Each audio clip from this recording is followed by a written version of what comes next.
శ్రీ పోతన భాగవత భక్తి యోగం. గానం అభినవ పోతన. ఆంధ్ర భాగవత శుకయోగి బ్రహ్మశ్రీ వేదమూర్తులైన కరణె కృష్ణమూర్తి భాగవతార్ గారు. వినండి, తరించండి.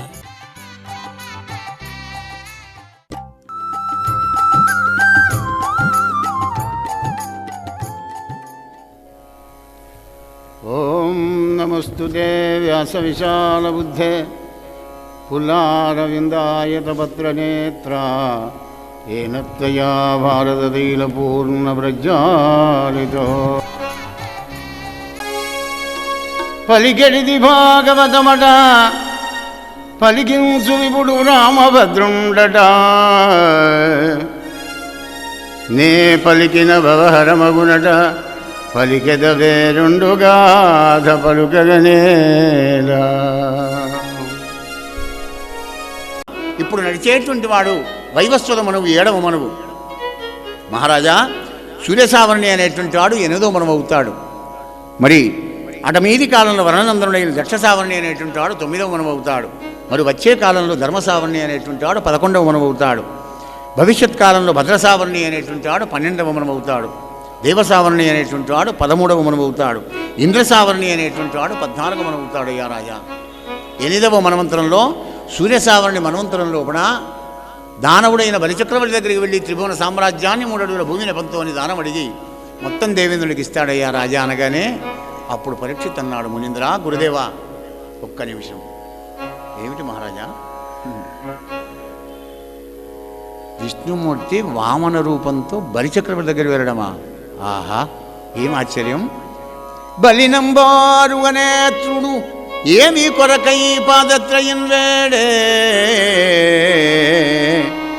నిశ్చలుడును పూర్ణుడు లబ్ధకాముడు రమా సంపన్నుడై తా పరస్థలికిందీనుని మాడ్కి ఏలజనియన్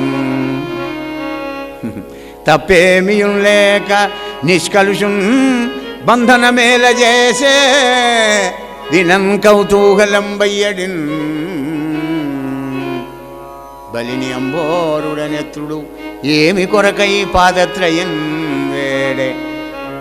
ఏం లేని బాపనయ్య వెళ్ళి అడుగు యాచకం చేయవచ్చు, కానీ రమాసంపన్నుడు కదా, లక్ష్మీదేవిని వక్షస్థలంలో ఉంచుకున్న మహానుభావుడు, లబ్ధకాముడు, రమాసంపన్నుడు కదా, దీనుని మాడికి ఎలబోయినాడయ్యా. ఏం గమ్మత్తుగా ఉంది నాకు చెప్పాలన్నాడు.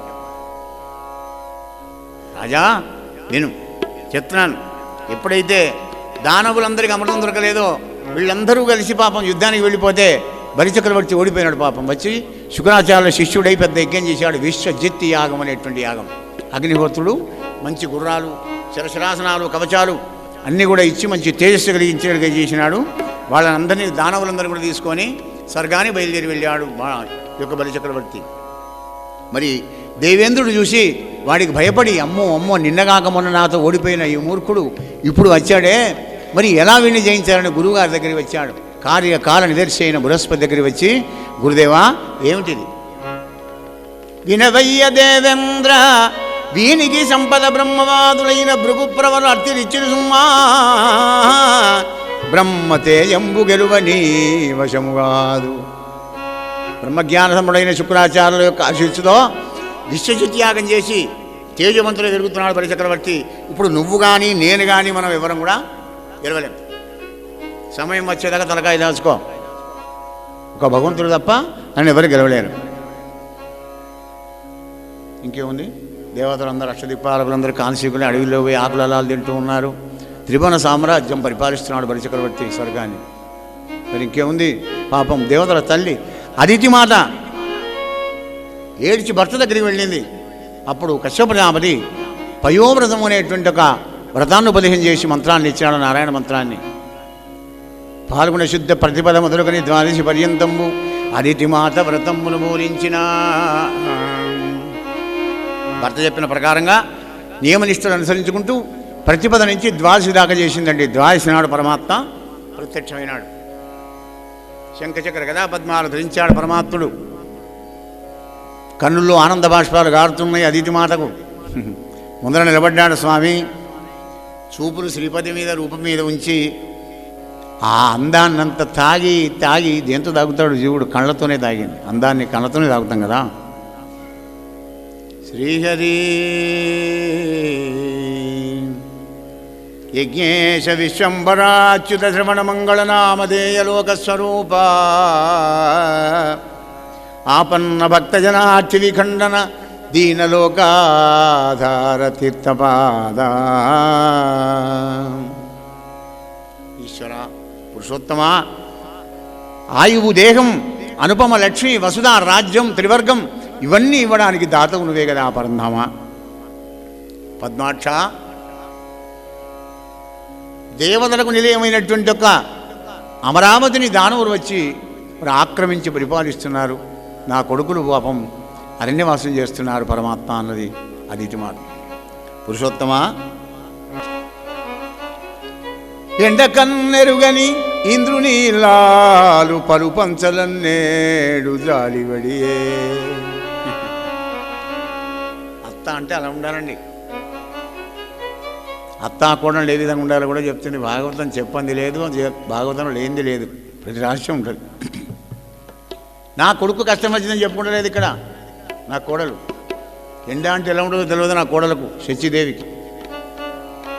ఎండ కన్నెరుగని ఇంద్రునీలాలు పలుపంచలన్నేడు జాలిబడియే, త్రిభువన సామ్రాజ్యం భూగోల్పోయి అడవుల దేవేంద్రుడు తిరిగే శ్రీహరి. అనగానే అమ్మా ఏం బాధపడకు, నీ కోడళ్ళకు, నీ కొడుకులకు, నీ మనవలకు, మనవరాళ్ళు అందరికీ ఆనందం కలిగేట్టుగా నేను చేస్తాను. నాకు కూడా వేడుక పుడుతుంది నీ కొడుకుగా పుట్టాలని. నీ భర్తను సేవించవమ్మా, శుభముహూర్తంలో వచ్చి నీ కడుపులో పడతానన్నాడు అని భర్తను సేవ చేస్తుంది. కానీ సమాధిలోంచి ఒక్కనాడు కశ్యప ప్రజాపతి వెళ్ళి అదితి మాతకు గర్భధానం చేసినాడు. తద్వారా పరమాత్మ కడుపులో పడ్డాడు. 10 మాసాలు కాగానే మిట్ట మధ్యాహ్నం వెళ్ళి అభిజన ముహూర్తం లోపల రవి మధ్యంబగ్రహతారాబద్ధ చంద్రస్థితి శ్రవణద్వాదశి నాడు శ్రోణనభి సంజాతలగ్నంబున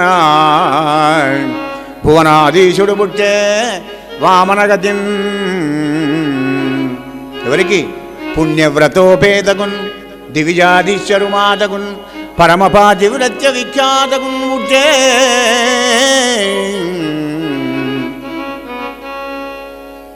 భాద్రపద శుద్ధ ద్వాదశి నాడు శ్రవణ నక్షత్రంలో కూడా జన్మించాడు పరమాత్మ.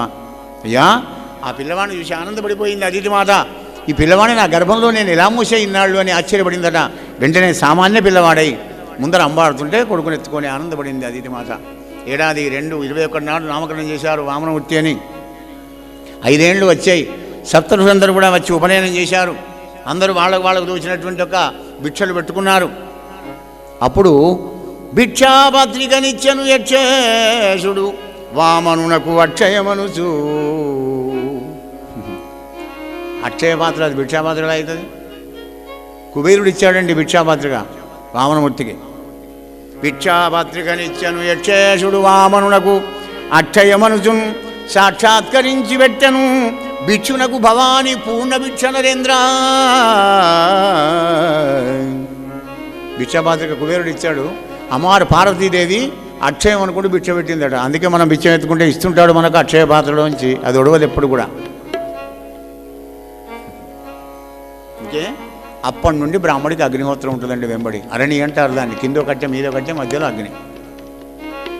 కుతకుచ్చుడైనాడు వామనమూర్తి. పూర్వకాలంలో బ్రాహ్మణులంతా సంచారం చేసేవాళ్ళు, రాజానుగ్రహం ఉండేది కనుక. వాళ్ళందరినీ అడిగాడు, అయ్యా మీరు ఎప్పుడు తిరుగుతుంటారు కదా, అడిగింది లేదనకుండా చేతికి ఇమ్మలేకుండా ఇచ్చేటువంటి గొప్ప దాత ఎవరన్నా ఉంటే చెప్పండి అని అడిగాడు అమాయకుల్లాగా. వామన, ఎంతోమంది దాతలు ఉన్నారయ్యా, ఇస్తున్నారు. కానీ ఈ విని బలింబోల వదన్నుండు లేడు వామన, ఈ విని బలింబోల వదన్నుండు లేడు అలగుండయ్యొనరించనద్ధర శతంబా భార్గవానుజ్ఞతో. శుక్రాచార్యాజ్ఞతోని 100 అశ్వమేధ యాగాలు చేసి మహా తేజస్సంపుడై వెలిగిపోతున్నాడయ్యా. ఈవిని అంటే బ్రేకింగ్ న్యూస్, స్పాట్ న్యూస్ అన్నమాట. చేతికి ఎముక లేకుండా ఏదడితే దానం చేస్తున్నాడు. కానీ సరే అనుకున్నాడు. తారాబలం చూసుకున్నాడు వామనమూర్తి. తల్లిదండ్రులకు నమస్కారం చేశాడు. బయలుదేరి వెళ్ళాడు. నర్మదా నదికి ఉత్తర తీరంలో ఉన్నటువంటి బలిచక్రవర్తి యజ్ఞ సభా మంటపానికి వచ్చాడు. నర్మాదిలో స్నానం చేసి మాధ్యాహ్నిక సంధ్య వార్చి బయలుదేరి వస్తూ ఉన్నాడు. చూస్తే ఉసుక వేస్తే రాలదట, జనాలు అంతమంది కూర్చున్నారు. మెల్లగా వంగుకుంటూ వస్తున్నాడు బ్రహ్మచారి. ఈయనను చూసి రాజా అక్కడ ఉన్న జనాలంతా గుసగుసలు పెట్టుకుంటారట.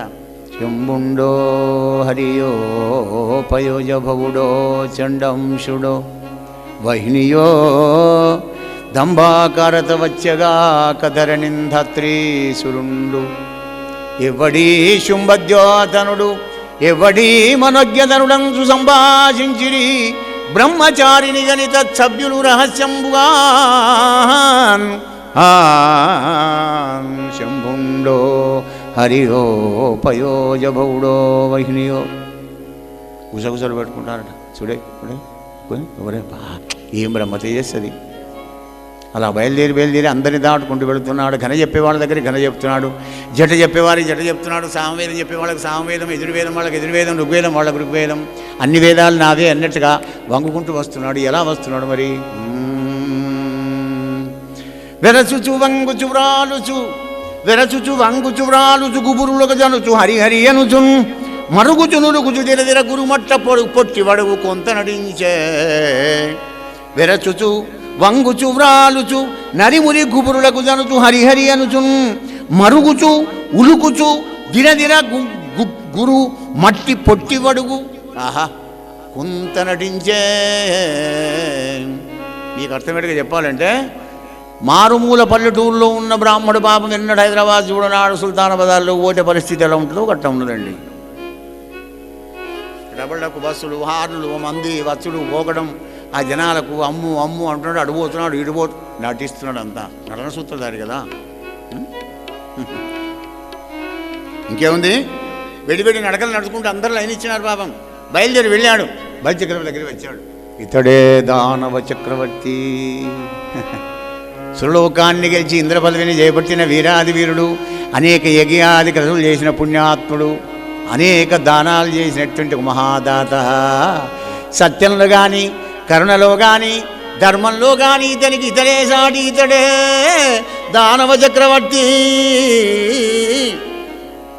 అనగానే పొంగిపోయినాడండి బలి చక్రవర్తి. చక్రవర్తి ఏం కర్మ, సంటి పిల్లవాడైనా చక్రవర్తి అయినా పరమాత్మ అయినా స్తోత్రం కావాలి.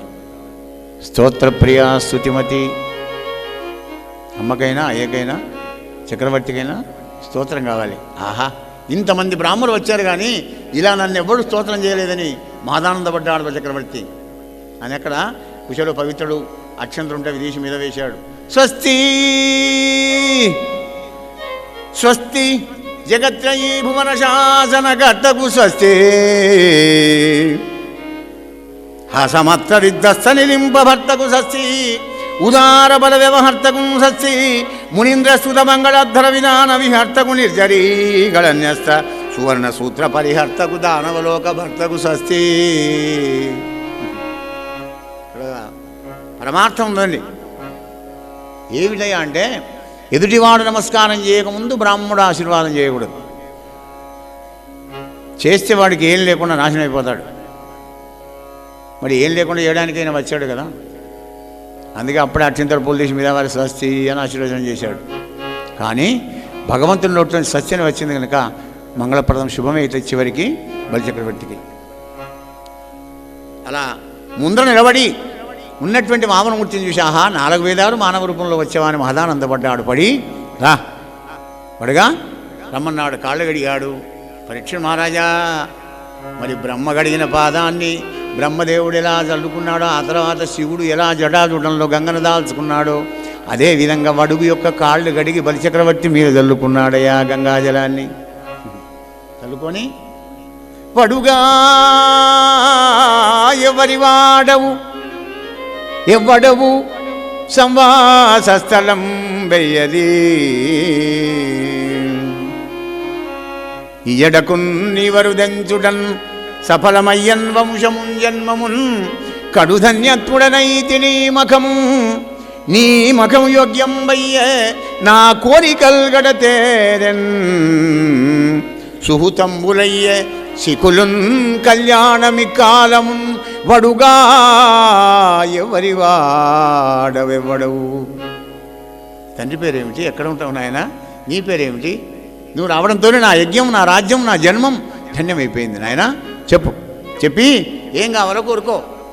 వరచేలంబులో, మాడలో, ఫలములో, వన్యంబులో, గోవులో, హరులో, రత్నములో, రథంబులో, విమృష్టాన్నంబులో, కన్యలో, కరులో, కాంచనమో, నికేతనమో, గ్రామంబులో, భూములో కాక ధరణి ఖండమో ఏమడిగదవ రాత్రి సురేంద్రోత్తమా.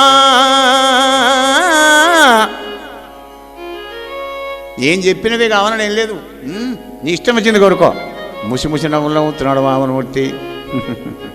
అయ్యా ఇవ్వని వాడనం చేమని వలుకుదు నాంత వాడనై నడవనేర్తు.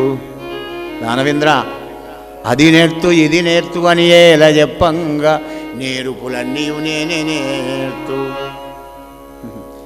ఇది నాకు నెలవని ఏ రీతి వలుకుడు మరి ఒక చోటనక నిండి ఉండనేర్తు సుమ్మా. శేషాలంకారంలో ఉంది పద్యం. అంతటా ఉంటాను నేను అన్నాడు. విశ్వరూపుడు పరమాత్ముడు కదా. మరి బ్రాహ్మణుల నాడు సంచారం చేసుకునే వాళ్ళు ఎప్పటికి ఒక్కరు ఉంటుంది, అయ్యా మాకు రోజు ఊరికి తిరుగుతుంటా అన్నట్టు ఒక భావం. అంతటా ఉన్న విశ్వరూపుని పరమాత్ముని ఒకటి అబద్ధం ఆడు కనుక.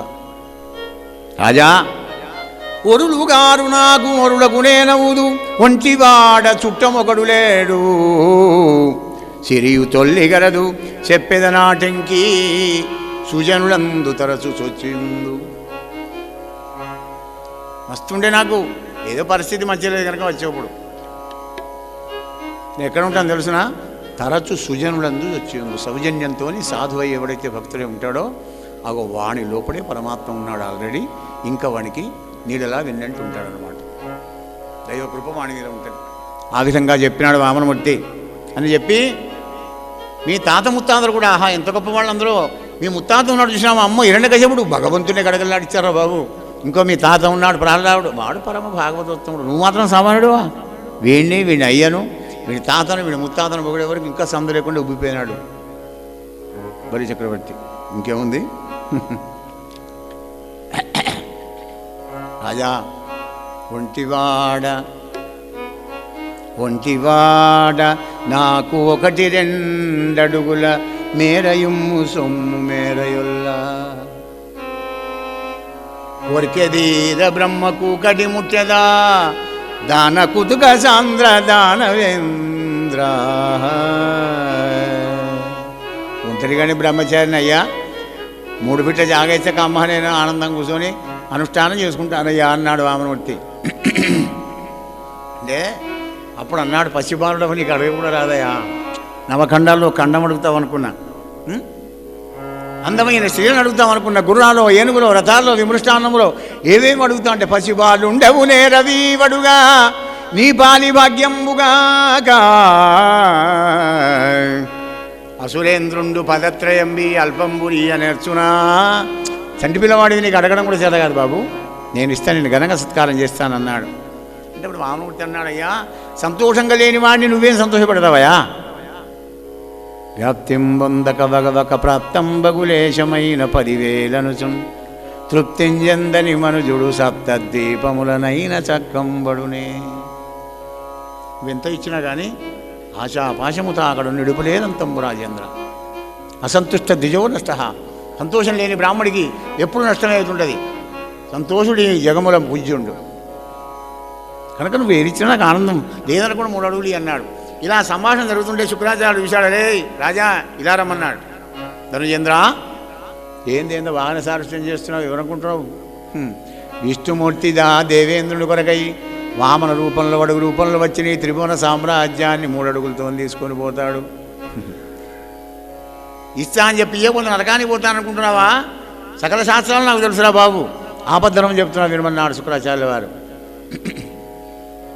దానవా వారి జక్షులందు వైవాహికములందు ప్రాణవిత్తమాన భంగమందు చకిత గోకులాగ్ర జన్మ రక్షణమందు బొంకవచ్చు అఘము పొందడదివా.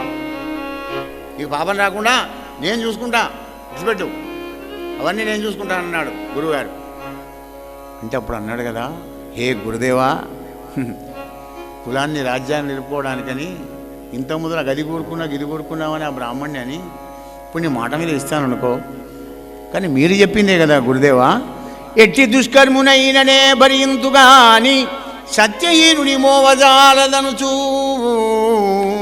పలుకదే తొల్లి భూదేవి బ్రహ్మతోడా. ఎట్టి పాపాత్ముడైనా మోస్త భరిస్తా కానీ అబద్ధమాడేవాడిని మాత్రం నేను భరించనని తొల్లి బ్రహ్మతో అని భూదేవి చెప్పింది కదా గురుదేవా. మరి ఇప్పుడు చెప్పిన బొమ్మంటే నరకంలో పడిపోనా? నేను ఒక్కడే కొత్తగా రాజుని పరిపాలిస్తున్నానా? కారే రాజులు రాజ్యములు గలుగదే గర్వోన్నతింజందరే వారేరి సిరిమూట కట్టుకొని పోవందాలిరే భూమిపై పేరైనంగలదే శివి ప్రముఖులం ప్రీతిన్ యశక్కాములయ్యే కోర్కులు వారలను మరచిరే ఈ కాలం భార్గవా. కారే రాజులు ఈ రాజులందరూ పోయేవాళ్లే, ఎవడు ఉండడు. రాజ్యాలు కలగలేదు, కర్రంతో ఉన్నారే. కానీ ఎవడైనా ఒక్కడు పడకపోయినాడా? ఒక సౌకర్యం బంగారం అని ఎవడు పడకపోయినారా? వీడి లోభక్తంతో గిట్ట చిన్న ఉంగరమో ఏదన్నా ఉంటే పావుతులమో అర్ధతులమో గ్రామో గిట్ట ఉంటే పిడికిలు ముగించుకొని గిట్ట చేస్తే వాని పిడికిలని ఆపరేషన్ చేసినా దాన్ని తీసుకుంటారు కానీ బట్టి వెళ్ళి పెడతారు. పోంగ ఎమడకపోతావు ఏం లేదు. గురుదేవా విష్ణుమూర్తి ఆహా ఎటువంటి హస్తం అది! త్రిభువన సామ్రాజ్యంలో 14 భువనాలకు అభయం ఇచ్చేది, అష్టదిక్పాలకు అభయం ఇచ్చేది. ఆదిన్ శ్రీ సతి గొప్పుపై తనుపై గురుదేవా ఆదిన్ శ్రీ సతి కొప్పుపై తనుపై అంశోత్తరీయంబుపై పాదాబ్జంబులపై కపోలదడిపై పాలిళ్లపై నూత్రమర్యాదంజందు కరంబు క్రిందగుట మీదైనా కరంబుంట మెల్గాలే. ఈ రాజ్యము గిజ్యము సతతమే కాయంబున పాయమే గురుదేవా. దిన్ శ్రీ సతి కొప్పుపై తనువుపై అంశోత్తరీయంబుపై కపోల తడిపై పాదాబ్జంబులపై పాలిళ్లపై నూత్ర మర్యాదంజందు కరంబు. ఆహా గమనించండి ఇక్కడ పోతన గారి యొక్క ఉద్దేశం. లక్ష్మీదేవికి ఎప్పుడన్నా తలకాయని వస్తే కూడా అమృతాన్ని రాస్తాడు స్వామి, తప్పదు కదా. తలకాయ మీద అంటే ఎందుకు? ఆయనకు పిలిచినప్పుడు ఎప్పుడు ఆమె ఒక్కరితో బాండ రాసిచ్చిందా నీకు? అవసరం పడ్డప్పుడు పురుషోత్తముడు కూడా చేయాలి సేవ. ఎప్పటికీ ఆమెను సేవ చేస్తుంది కదా. మరి ఓసారి ఎప్పటికైనా పాపం ఆమె తలకాయని వస్తే తలకాయ ఒత్తాలి. పాదాబ్జంబులపై కాళ్ళు ఒత్తవు, కాళ్ళు ఒత్తాలి. కాళ్ళు ఒత్తవు అయితే తన్నితేనే కిరీటం కింద పడ్డది. అయితే వాడు నన్ను అన్నేవు కానీ ఇక నేను అలకమానవే అరాళకుందరా అన్నాడు కృష్ణస్వామి. నన్ను దంతి కానీ ఇక నన్ను అలకమానవే నీదే అన్నాడు పరమాత్మ. ఆయనకు మానవమానాలు ఉండవు. జై శ్రీకృష్ణ, జై జై శ్రీకృష్ణ. అయ్యా ఈ విధంగా తన యొక్క ఉద్దేశాన్ని సత్య పదవీ ప్రమాణ తత్పరుడైనాడు బలిచక్రవర్తి పరీక్ష మహారాజా. అప్పుడు అన్నాడు కదా బలిచక్రవర్తి సంగతి తెలుసుకునేది అమ్మవారు ఎవరు? వింధ్యావళి. నా భర్త ఇక దానం చేస్తాడు, సహధర్మచారిణిని కదా. నా డ్యూటీ నేను చేయాలనుకున్నది. బంగారు పళ్ళెం, బంగారు కలశంలో నీళ్లు, చందనం, కర్పూరం, కస్తూరి, పసుపు, కుంకుమ, పూలదండలు, పువ్వులు అన్నీ తీసుకొని వచ్చి భర్త దగ్గరికి వచ్చి నిలబడింది. భర్త ఉద్దేశాన్ని తెలుసుకొని చేసే భార్య ఉత్తమురాలు. భర్త చెప్పితే చేసింది మధ్యమురాలు, భర్త చెప్పినా చేయంది అధమురాలు. రావయ్యా ఇలా రా, నీ కాళ్ళు కడిగితాను మళ్ళీ ఒకసారి సంకల్పం చెప్పి దానం అన్నావు కదా, 3 అడుగులు ఇస్తాను రమ్మన్నాడు. బలిచక్రవర్తి మళ్ళీ ఒకసారి కాళ్ళు కడిగాడు. మహారాజా విప్రాయ ప్రకటవతాయ భవతే విష్ణుస్వరూపాయ వేద ప్రామాణ్య విదే త్రిపాదరణీం దాస్యామి అంశం క్రియాక్షిప్రుండైదనుయేశ్వరుండు వడుగుంచేజాసి పూజించే బ్రహ్మప్రీతం అని ధారవోశ భువనం వాచర్యం వందగన్ విప్రాయ ప్రకటవతాయ భవతే విష్ణుస్వరూపాయ. నువ్వు ఏ బ్రాహ్మణి దానం చేసినా కానీ విష్ణుస్వరూపుడైనటువంటి యొక్క ఈ బ్రాహ్మణోత్తమునికి విష్ణుమూర్తిగా నేను ఇస్తాననే భావంతో ఇవ్వాలి. ఇచ్చేది నేను ఇవ్వండి స్వామి, చంద్రునికో 100 పోగొన్నట్టుగా నువ్వు అనంతం ఇస్తే నేను రవంత ఇస్తున్నాను అనే భావనతోని దానం చేయాలండి. లేకపోతే సంసార సాగరంలోనే కొట్టక చేస్తావు. అశ్రద్ధదానా పురుషా ధర్మశాస్య పరంతవ అప్రాప్య మాము నివర్తంతే మృత్యు సంసారవత్మని. అశ్రద్ధతో నువ్వు ఏ పుణ్యకారం చేసినా కానీ దుఃఖ సంసారంలో పడి ఏడుస్తూనే ఉంటావు, కానీ ఏడుపు మానవు ఎప్పటికి కూడా. అటువంటి భావంతో దానం చేయాలి. అలా నీళ్లు పోస్తుంటే శుక్రాచార్యుడు చూసేవాడు శిష్యుని మీద ప్రేమ, పోయి కామరూపంతో పోయి ఆ రంధ్రానికి అడ్డంగా ఉన్నాడండి. నీళ్ళ బొట్టు పడతలేదు ఇట్లా పోస్తే. చూశాడు పరమాత్మ, ఓహో ఈ విధంగా చేసావా ఆచార్య అని అక్కడ దర్భం ఉంటే తీసేదానికి కూర్చున్నాడు ఆ రంధ్రానికి. నీళ్లు పడ్డాయి కానీ శుక్రాచార్యుని కుడికన్ను పోయిందయా పరీక్ష నరేంద్ర. మరి దానం చేయకుండా మానే కానీ దానం చేసేవాళ్ళని వద్దంటే కళ్ళు పోతాయి, వద్దు, అటువంటి పని వద్దు అని చెప్తుంది మనకు భాగవతం సందేశం ఇస్తుంది. ఇంకేముంది, బొట్టు లేకుండా నీళ్లు పోసినాడు బలిచక్రవర్తి. మొత్తం నీళ్ళని పరిగ్రహం చేసుకున్న తర్వాత వామనమూర్తి ఇక పెరుగుతున్నాడయ్యా. ఇంతింతై బటుడింతై మరియు తానింతై, ఇంతింతై పటుడింతై తానింతై నభోవీదిపైనంతై తోయద మండల భ్రమునగల్లంతై ప్రభారాశిపైనంతై చంద్రునిగంతై ధ్రువునిపైనంతై మహర్వాడిపైనంతై సత్యపదోన్నతుండగుచు బ్రహ్మాండాంత సంవర్ధియ్యే. ఇంతింతై ఇంతింతై వటుడింతై తానింతై నభోవీదిపైనంతై. పరీక్ష మహారాజా, చిత్రంగా ఉన్నటువంటి సూర్యభగవానుడు మొత్తం స్వామి ఎక్కడికైతే వెళ్ళాడో విశ్వరూపం ధరించినాడో కాళ్ళ కింది పీట అయినాడయ్యా సూర్యుడు. ఎంత పెరిగాడో వామనమూర్తి తెలుసుకోమన్నాడు. మొదలు గొడుగులాగా ఉండే సూర్యుడు పాదపీఠానికి వచ్చాడు. మొత్తం విశ్వరూపాన్ని ధరించి ఒక పాదాన్ని కింద ఒక పాదం మీద పెట్టాడు. 2 పాదాలు చేసి మళ్ళీ వామనమూర్తి అవతారం ఎత్తినాడు. గరత్నంతా ఈ దానవుడి పాదాలు కట్టేయి, మొత్తం చేతులు కట్టేసి వర్ణపాశాలతో బంధించాడు. వామనమూర్తి పోయినాడు దగ్గరికి. దానవా త్రిపద భూతలమిత్తునంటిది కదా, నీ సకల రాజ్యం ఒక్క పాదమయ్యే, సర్లోకం ఒక్క పాదమయ్యే. కడమ పాదమునకు చూపెదవే చూపుమా, లేకుంటే నిరేమునందుమా. బ్రాహ్మణాదీనములు ద్రోవ బ్రహ్మవశమే. నరకానికి పోతావా, మరి 3వ పాదానికి స్థలం చూపిస్తావా చెప్పా. గద్దిస్తున్నాడండి.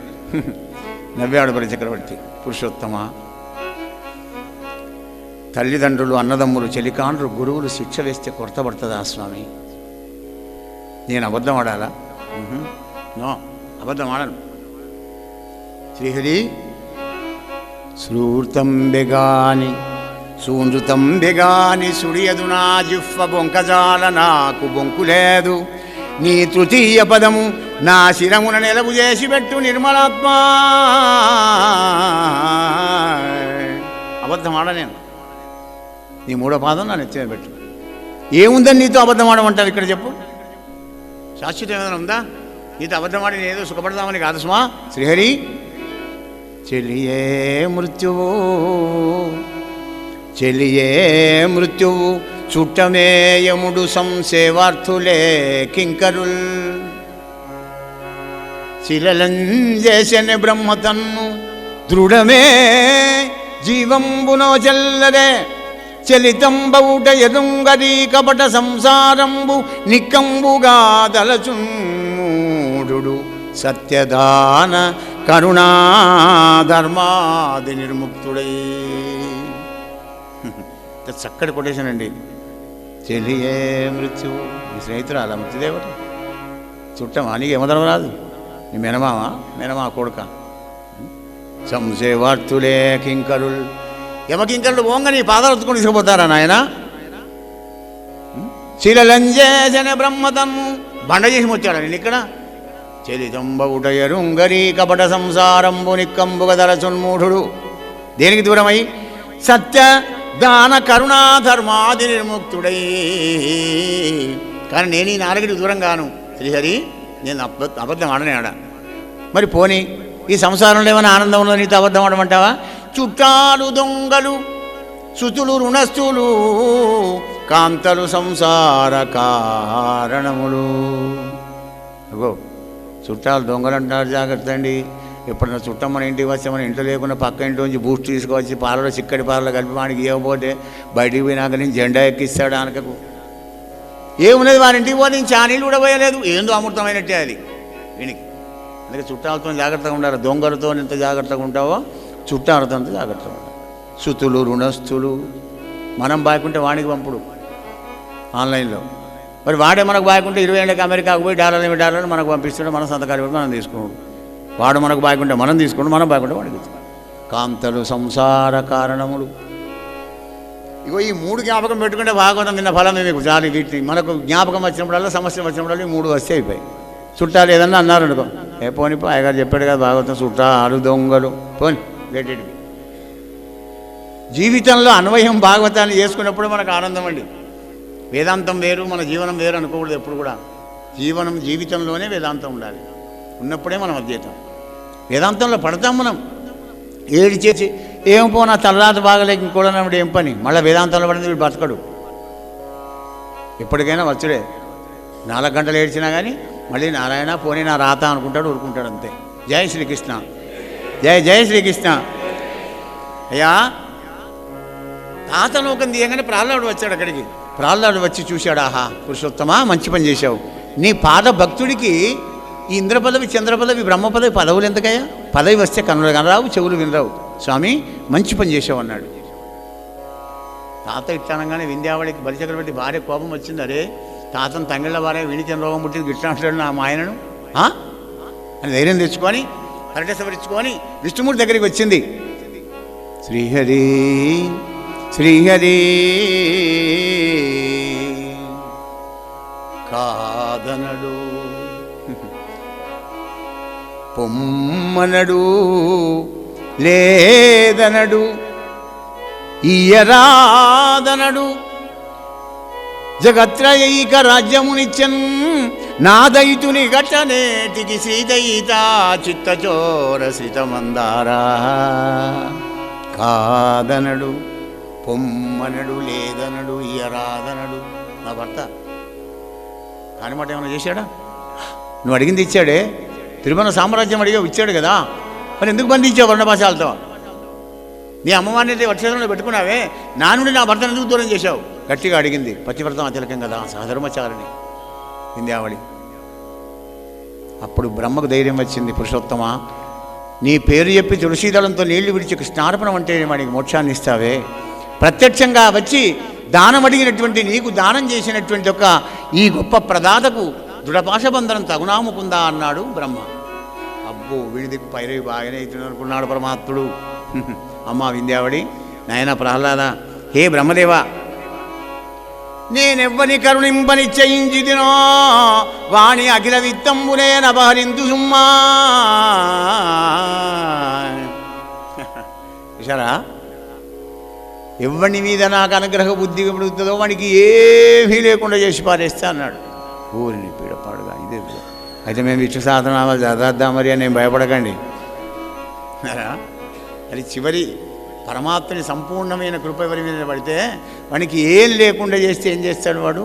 భగవద్భక్తులతో సాంగత్యం చేసుకుంటూ భగవద్భక్తుడిగా మారి అప్పుడు పరమాత్మని పాదాలు ఆశ్రయించి ఆనందమైన జీవితాన్ని గడుపుతాడు అని వాడికి ఏం లేకుండా చేస్తాడు. తర్వాత తమేవాహం తమేవాహం, నేనే వాడిని వాడినే నేను, జ్ఞాని తాత్పర్యం మే మతం.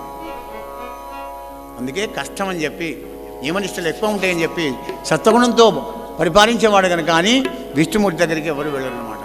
వీళ్ళని దేవతలను భజించి కోరికలను తీర్చుకుంటూ హాయిగా ఉంటారు జనాలంతా.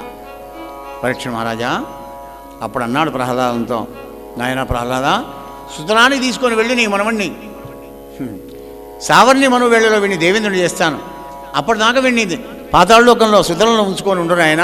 వీడి దగ్గర దానం తీసుకున్న కర్మానికి మళ్ళీ వీడు దేవేంద్రుడు అయ్యేదాకా వీని ఇంటి ముందర నేను కావాలి ఉంటాను అన్నాడు వామనమూర్తి. వాచ్మెన్గా ఉంటాడు పరమాత్మ. భగవంతుణ్ణి ద్వారపారంగుడిగా చేసుకున్న ఘనత గొప్ప దాత బలిచక్రవర్తి, బలిదాన్. అప్పుడు బలిచక్రవర్తికి ఆనంద బాష్పాల గారే, హే పరంధామా పురుషోత్తమా, ఎన్నడు లోకపాలకులని కృప చూడని నీవు నేడు నన్ను నతుంజేసి నా బ్రతుకునో దైవాన తీర్చి కాచితివి. ఈ మన్నన ఈ దయారసము మాటల పెద్దరికం భుజాలదే. ఓ పన్నగ తల్పా, ఈ మన్నన ఈ మాటల పెద్దరికం భుజాలదే. నిన్నెదిగి పట్టిన పదగల్గ నేర్చునే నిన్నెరిగి పట్టిన ఆపదగల్గ నేర్చునే ఎన్నడు లోకపాలకుల నీ కృప చూడని నీవు నేడు నన్నున్నతం చేసి. అష్టదిక్ పాలకులను కూడా ఇంత ప్రేమతో చూడండి. నువ్వు వచ్చి నన్ను ఇంత చేసినప్పటికీ కూడా నన్ను ఉన్నతుని చేసావు, గొప్పవాణిగా చేసావు పరంధామ. నిన్ను ఎరిగి పట్టిన ఆపద కలుగ నేర్చునే. అండర్లైన్ చేసుకోండి ఈ వాక్యాన్ని. వలపుతో చెరలాడకు, ఆడితే వెనుకాడకు, కూడి విడిపోకుంటుంది భక్తి మార్గం. భక్తి మార్గంలో పడ్డామంటే అయస్కాంతం దగ్గరికి ఇనుము వస్తే ఇనుము యొక్క స్వాతంత్రం ఏముండదుగా, అయస్కాంతమే లాగుతుండదు దాన్ని. కూడి విడిపోకు. సముద్రం గంగ దాటుతున్నామండి, సగం దాకా వచ్చాం. భయపడి వెనకకు పోతే కూడా గంతే లెంత్ ఉంటుంది, దాని విశాలం. ముందరికి పోయినా గంతే ఉంటుంది.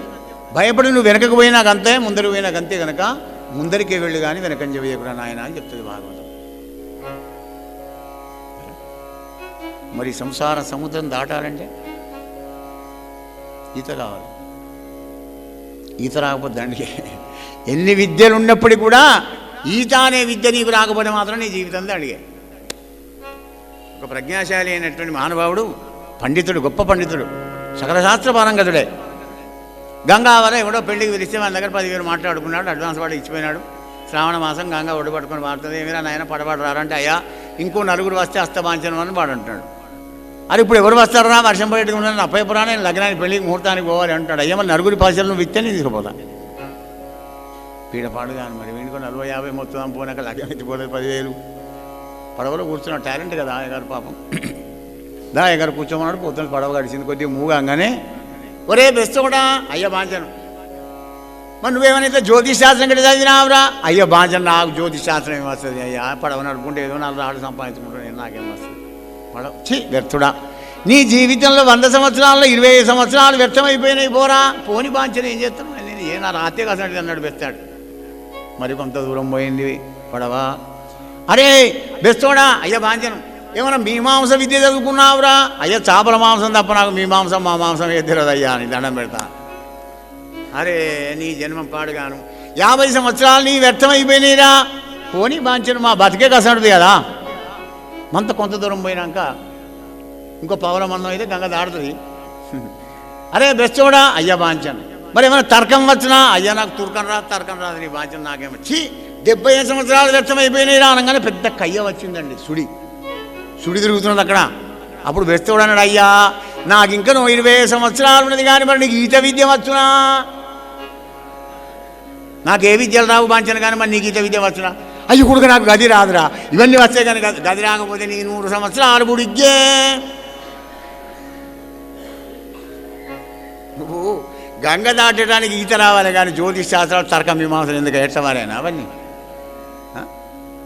అలాగే సంసార సముద్రాన్ని దాటడానికి వచ్చిన మనం భగవంతుడిచ్చిన స్క్రిప్టును తీసుకొని ఆయనతో ప్రమాణం చేసి తల్లి గర్భంలో ఆయనను ఆరాధన చేసి బయటికి వచ్చిన తర్వాత ఆ స్క్రిప్టును మర్చిపోయి నటించిన కొడుక అంటే జీవిస్తున్నాం కనుకనే ఈ బాధలన్నీ. నటిస్తే ఏది ఉండదండి. ఈ డైలాగులు నేను రాసిచ్చినవి ఉచ్చరించి మళ్ళీ నా దగ్గరికి రా, నీకు మంచి పాత్ర ఇస్తారని ఆయన అంటాడు. అలాగే స్వామి అని ఆయన పాదాలు ఆశ్రయించి బయటికి వస్తాం. బయటికి వచ్చి రాగానే బొడ్డు కోసి కళ్ళనీళ్ళు తెల్లంగానే మొదలవుతుంది ఏడుపు, చచ్చేదాకా పోదా ఏడు. మరి ఎప్పుడు పోతుంది, ఎలా పోతుంది అనే ప్రశ్న రావచ్చు. సద్గురువు సత్సంగం దొరికిందంటే సగం పోతుంది. సాధన చేసుకుంటూ కొన్నాళ్ళు పోతుంటే మిగిలిన తేపుకొని మైలో పోతానమాట. బట్ట మురికి సచ్చగా సబ్బు పెట్టండి పోదు. ఒకసారి సబ్బు పెడితే ఒకసారి సెక్సలు వెళ్ళిపోతే ఏరియల్ వేయి, నీకు ఏది మురికి బాగపోతుంది అనేది. కానీ తెల్లటి వస్త్రంతోనే రంగడుతుంది. అలా మన హృదయాన్ని తెల్లగా చేసుకోవాలి బలిచక్రవర్తిలాగా. జై శ్రీకృష్ణ, జయ జయ శ్రీకృష్ణ. ఈ విధంగా త్రిభువన సామ్రాజ్యాన్ని దేవేంద్రుడికి ఇచ్చి మరి పాలడుగడు, మేలడుగడు, అగ్రపాలు, జ్యేష్ఠపాలు, కనిష్టపాలు ఏది అడగడండి.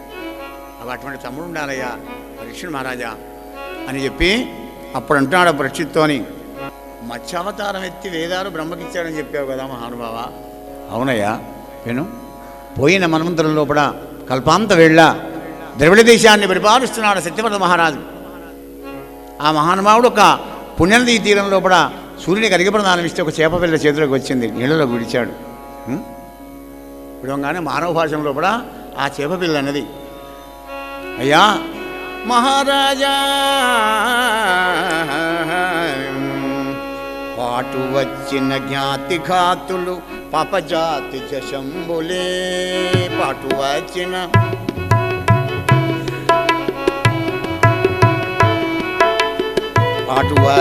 జ్ఞాతి ఘాతులు పాపజాతి శంభులే, ఏట కొండొక మీను పిల్లల ఎరివాదింపన, చోట నుండక నీరు దోసిలి సొచ్చి వచ్చిన నన్నున చేట ద్రోవగ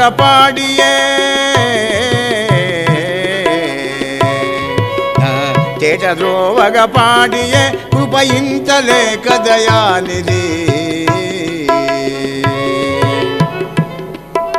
పాటు వచ్చిన జ్ఞాతి ఘాతులు పాపజాతి శంభులే. నాలో ఉన్న నా దయాదులందరూ కూడా నన్ను చంపుదామని ప్రయత్నం చేస్తున్నారు. వాళ్ళని బన్ని బెస్తవాళ్ళంతా నా ప్రాణం చేయాలని చూస్తున్నారు. దయామయుడమని నీ చేతులకు వస్తే ఇళ్ళలో విడుస్తున్నావా మహానుభావ అన్నది. అరే మానవ భాషలో మాట్లాడుతుందని ఆ చాపను తీసుకొని కమలంలో వేసుకున్నాడండి. ఇంటికి రాగానే దాని నిండా అయింది. గంగాళంలో వేశాడు, దాని నిండా అయింది. గోడెంలో వేశాడు, దాని నిండా అయింది. బావిలో వేశాడు, బావి నిండా అయింది. అమ్ము చెరువులో వేశాడు, చెరువు నిండా అయింది. ఒక దినంబున శరయోజన మాత్రం విస్తరించదవు, నీవు ఎన్నడు దినము చూడము ఇటువంటి శశములనెన్నడు మహాత్మా, నీవు నారాయణ విధానుండవే గాని అన్యంబుగాదు. ఈశ్వరా, తమోగుణ భూయిష్టమైనటువంటి ఒక ఈ మీనావతారం ఎందుకు ఎత్తవలసి వచ్చింది మహాప్రభు అన్నాడు సత్యవ్రత మహారాజు.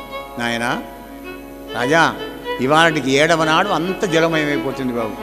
ఆ జలం లోపల ఒక పడవ కొట్టుకు వస్తుంది. ఆ పడవలో సప్తఋషులు నవధాన్యాలు ఉంటాయి. ఆ పడవలోకి ఎక్కి పడవలోకి తాడు ఉంటుంది. ఆ తాడు తీసి నా కొమ్ము కట్టునాయనా అని అదృశ్యమైనాడు పరమాత్మ. ఇంకేంది కుండపోత ఎనుగుతున్నంత వర్షం పోసినట్టు పోసి అంత జలమయమైపోయిందండి. ఆ జలం లోపల అర్ధరాత్రి వేళ నావ కొట్టుకొని వస్తుంటే చూశాడు పాపం ద్రవిడ దేశం మహారాజు సత్యవ్రత మహారాజు. ఎలా ఉన్నాడు ఆ పరమాత్మ? కురుగరులు వరుద మీసలు, పెద్ద పెద్ద తోక, పెద్ద పెద్ద మీసాలు, వెండితోని పసిడి ఒడలు, శరీరం అంతా బంగారం, తోకాను మీసాలు మూతేమో వెండితో దగదగదగదాయమానంగా మెరిసిపోతుంది. సిరిగల పొడలు నెరి మొగము ఒక్క కొమ్మును మిరుజూపులు కలిగి విభుడు మీనంబయ్య నరేంద్ర. వచ్చావతారం ఎత్తాడు స్వామి. వెంటనే ఆయన కొమ్ము కట్టాడు. ఈ యొక్క తాండు తీసి సత్యవ్రత మహారాజు లాక్కొని వెళుతూ ఉంటే, భక్తుడు కదా పట్టిగా ఉంటాడండి. హే పరంధామా, పురుషోత్తమా, హృదయేశ్వరా, శ్రీహరి,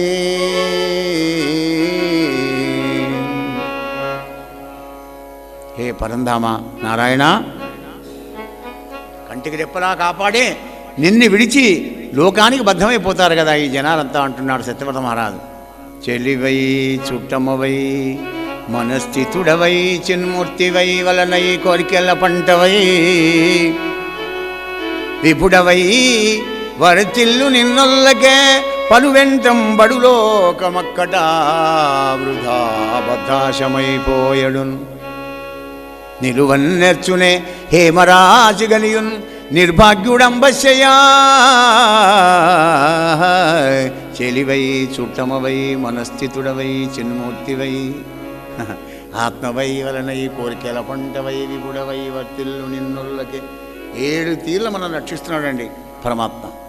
అయినా ఆయన జోలికి పోం. ఆయన జోలికి పోకపోతే మానే ఆయన సృష్టించిన పంచమహాభూతాలకు పొద్దుంటేసి ఒక్కసారి నమస్కారం చేస్తావా? పృథివ్యాపస్తేజో వాయురాకాశాత్ ఓం నమో భగవతే వాసుదేవాయ అనంటే నీ జన్మం ధన్యం. కానీ అనవు. కానీ నీళ్లు లేకపోతే వెళ్ళదు, గాలి లేకపోతే వెళ్ళదు, అగ్ని లేకపోతే వెళ్ళదు, భూమి లేకపోతే అసలే బతకలేదు. అటువంటి పంచమహాభూతాలతోని ఊడిగం చేయించుకుంటూ మరి వాటిని అమ్ముకుంటూ బతుకుతున్నో కలియుగ మానవా కాస్త చింతించుమా అంటుంది భాగవతం. ఆకాశానికి పోయి అక్కడ ప్లాట్లు పెట్టేది ఉన్నది కానీ కూడా దూరం కాదు, అందరి వల్ల కాదు అక్కపోవడం. లేకపోతే ఇక్కడ భూమి అమ్ముకుంటున్నారు, గాలి అమ్ముకుంటున్నారు, అగ్ని అమ్ముకుంటున్నారు, వాయువు అమ్ముకుంటు. ఇక అమ్ముకొని తెచ్చి చెప్పండి. గాలి కొడితే కూడా వాడు 2 రూపాయలు ఏంది నేను పయ్యనింపనే అంటాడు వాడు. గ్యాస్ అగ్ని పంచమహాభూతాలను కొనుక్కుంటాం. అయినా వాటికి కృతజ్ఞతాభావంతో నమస్కారం చేయడం మానవ ధర్మం. అందుకే సకాలంలో వర్షాలు పడవు, అకాలంలో వర్షాలు పడతాయి. చలికాలం ఎండ కొడుతుంది, ఎండాకాలం చలి పెడుతుంది, చలికాలంలో కూడా వానకాలంలో కూడా ఎండలు కాస్తాయి. జయ శ్రీకృష్ణ, జయ జయ శ్రీకృష్ణ. అయ్యా, అప్పుడు మత్స్యపురాణం అనేటువంటి ఒక పురాణ సంగీతాన్ని కూడా ఉపదేశం చేసినాడు సత్యవ్రత మహారాజుకు. అదే సమయంలో ఆవరించుకుంచు లేచాడు బ్రహ్మదేవుడు. ఆవరించుకుంచు లేవంగానే ఆయన వేదాలన్నీ కూడా రాక్షసులు ఎత్తుకొని వెళ్ళాడు. హయగ్రీవుడు అనే రాక్షసులు ఎత్తుకొని వెళితే పనిలో పని వీడిని కూడా తీసుకొని పోతానని చెప్పి వాడిని సంహారం చేసి ఆ వేదాలను తీసుకొని వచ్చి బ్రహ్మదేవునికి ఇచ్చాడయ్యా పరీక్ష మహారాజా. నరేంద్ర, సర్వమాధుర్యసారాణి సర్వమాధుర్యసారాణి సర్వాద్భుతమయాని ధ్యాయన్ హరే చరిత్రాణి లలితాని విముచ్యతే.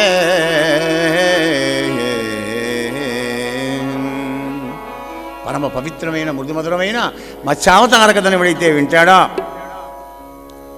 వాణి యొక్క పాపాలన్నీ కూడా పటాపంచలేకపోతావయ్యా పరీక్ష మహారాజా అని సుఖదేవుడు అడిగిన పరీక్షిత్ మహారాజు అడిగినటువంటి యొక్క మత్స్యావతారం కూడా వివరించాడయ్యా శౌనకాది మాస్టారా అనే అద్భుతమైన భాగవత ఇతివృత్తంలో ఉన్నటువంటి యొక్క భాగవతాన్ని శౌనకాది మహర్లకు నైమిషారణంలో కూడా సూతుడు చెప్పిన ఈ కథ, మరి భాగీరథీ నదీ తీరంలో కూడా సుఖదేవుడు పరీక్షితుకు చెప్పినటువంటి యొక్క ఈ కథ, ఏకశిలానగరంలో పోతన్న రామభద్రుని వివరించిన ఈ రామకథ గురుదేవుల కృపతో రామచంద్రుని అనుగ్రహంతో అమ్మ అనురాగంతో మీకు వివరించాను.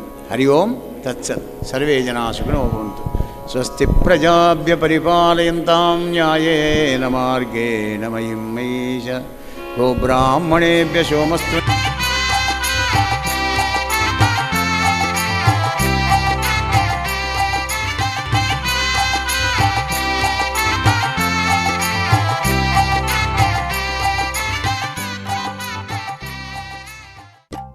శ్రీ పోతన భాగవత భక్తి యోగం. గానం అభినవ పోతన. ఆంధ్ర భాగవత శుకయోగి బ్రహ్మశ్రీ వేదమూర్తులైన కరణ్య కృష్ణమూర్తి భాగవతార్ గారు. వినండి, తరించండి.